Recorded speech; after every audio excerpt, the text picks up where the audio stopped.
my notes here. Whoops.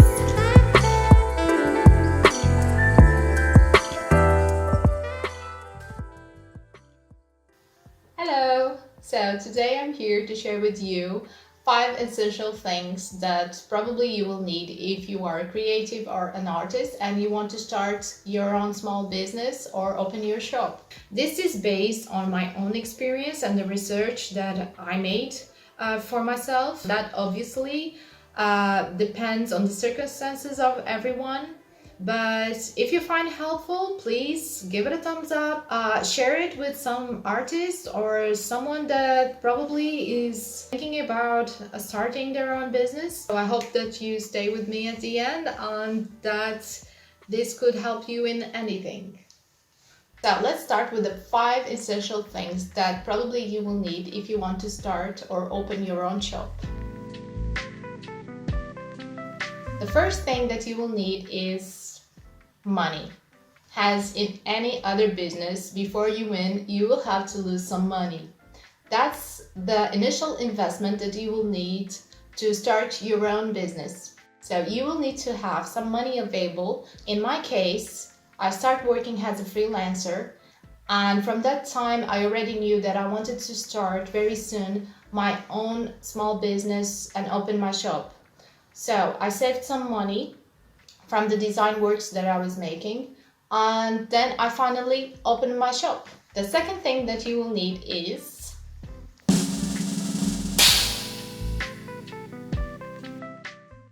but you could say, "But Tanya, I don't need a printer because I can send my prints to a print house outside to print them, so I don't really need to have a printer at home." And yes, it is true, but honestly, by my experience, I stick with this one as mandatory.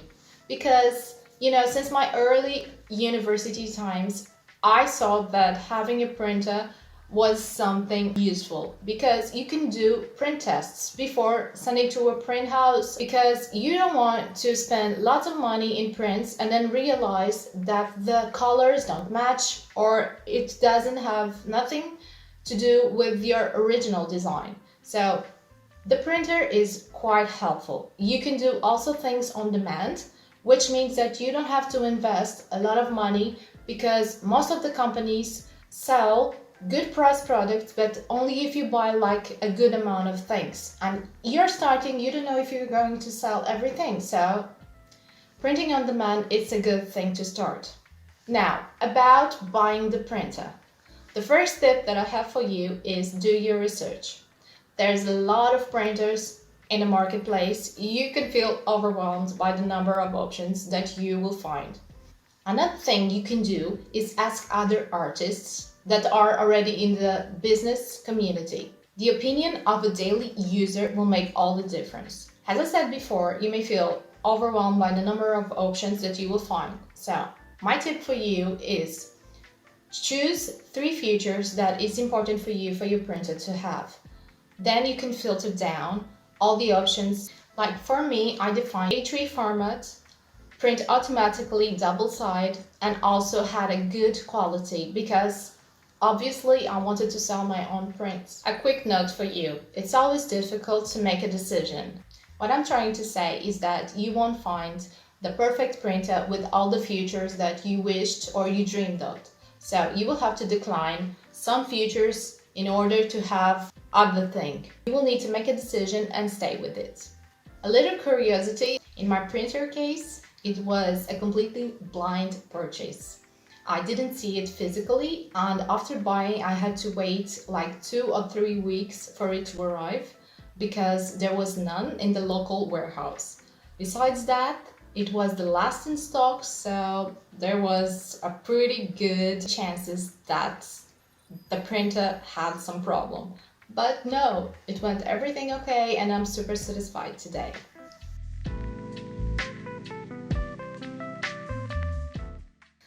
Third thing that you will need is papers if you want to sell physical items. Here, the most important tip that I have for you is check out the customers' reviews and also your budget. There's a lot of good quality papers that are very affordable, so don't go for the most expensive ones right at the beginning. My tips for you are First, make a small list of the products that you want to sell.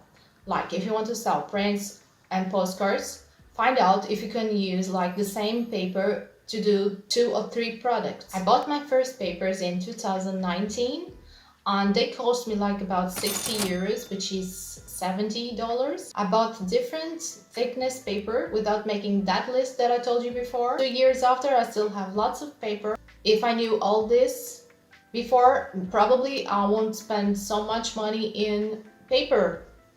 Another tip that I have for you is very simple. If you feel difficult to understand the differences between paper thickness, you can go to your local art store or to a stationery store and you can start touching papers and understand their differences. This will avoid you to waste a lot of money in papers that you won't probably need. The fourth thing that you will need is a Wacom drawing table. This is not sponsored at all. I'm saying Wacom because it's the brand of mine and it's the one I use, so that's why. By the way, Wacom, if you want to sponsor me, just give me a call. Now, seriously, this one is because you can feel overwhelmed when you see lots of artists using the iPad to draw. I don't blame you, I already felt it too, but you don't need an iPad to draw digitally. Nothing against Apple, but yeah, you are too expensive. If I could, I would buy an iPad, but I can't. And if you are like me, you can get like a digital drawing table. You don't need to go for an iPad to draw digitally. And like my drawing table cost me about 100 euros. So not too much, that's quite affordable. And you just have to find a free program that are many in the internet and use it to draw. The last thing that you will need is the most surprising one, a smartphone. This one is quite easy because you already have one. And that's all you need to take your initial photos to put on your shop, your Instagram or in any other social media account that you decided to use to promote or sell your stuff. I use my own smartphone to take photos for my shop, for my Instagram, for everything. I film the videos for the YouTube with my smartphone. So that's all you need. Of course, probably I will spend more time editing. It does the job. And you don't need an expensive camera.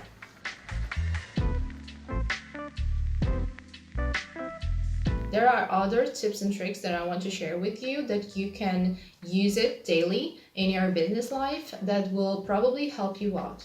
So, the first tip that I want to share with you is about the material cost. For you to calculate the price you want to sell your products, you will need to know or have at least a minimum control of the material cost. I'll show you how I make. I make a table on my computer and then I write down all the material that I buy and I know exactly how much it costs a single unity. That helped me calculate the product price cost. Besides the material cost, you will have to add the working time, any selling fees, if you choose like an e-commerce platform like Etsy, and your overhead costs. If you're starting out, it's very difficult to define your hourly price because that could increase a lot your final product cost. So what I could say to you is wait to have a regular amount of sales and then you can work out and define your hourly price. Selling fees depends on the platform that you choose. Now, let's talk about overhead costs that probably are the most difficult ones to calculate. Overhead costs means all the costs that you have with equipment or items that you use daily, but you cannot quantify them. As an example, you will need some light, probably your printer, and other equipment that you cannot quantify a number for each product. I advise you to write down a list of them all and their price or monthly cost, and then after a year you can have a track on them and calculate the percentage or medium range of the price. The second tip that I have for you is about shipping prices. You can go to your post office website check out their prices and make a table with that information, print it out and put it on a visible place, so every order you will know exactly how much you will pay for that package. In addition, you can get a digital scale. Let me show you mine. You don't need a special scale for this. Mine cost me about 10 euros, which is $12, and it's a regular kitchen scale. That way I am not surprised when I get to the post office.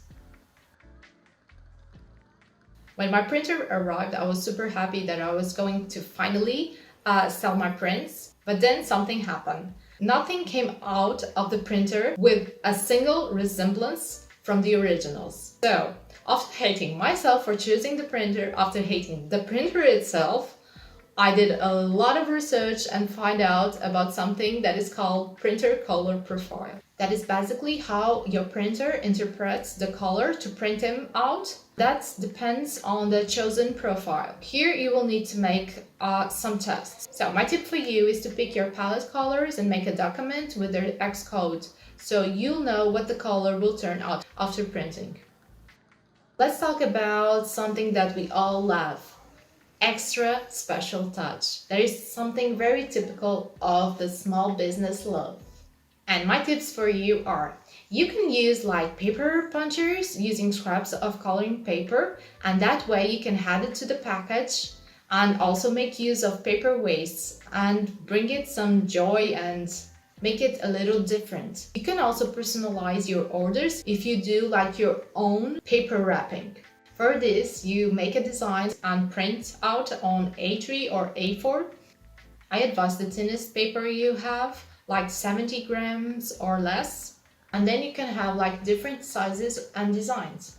Also, you can use like tissue paper like many of us do, because it's cheap, recyclable, and always look great. If you decide to sell prints, you will need to add backboards for them, because this way they won't bend or get damaged on the way to the final customer. For this, I have a tip for you. You can use the back of your drawing blocks. And that's all. These were my tips and tricks for you if you want to start your own business or open your shop. I hope that maybe you can find helpful. If you know anyone that will need this type of video, please share with them. And if you know any other tips and tricks that could be also helpful for me and for others, please leave it in the comments below, and also share the video with those ones that you think that could help. And thank you very much for watching.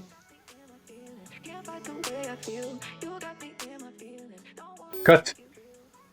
Sim. Tudo. Então. Vai, até já, até já. Have to go. My cousin needs a lift because his car is broken. So this is the second time I'm filming this video, so it's gonna be in the third one. Cut. I'm wearing a blazer. I'm feeling confident. Cut. Has in an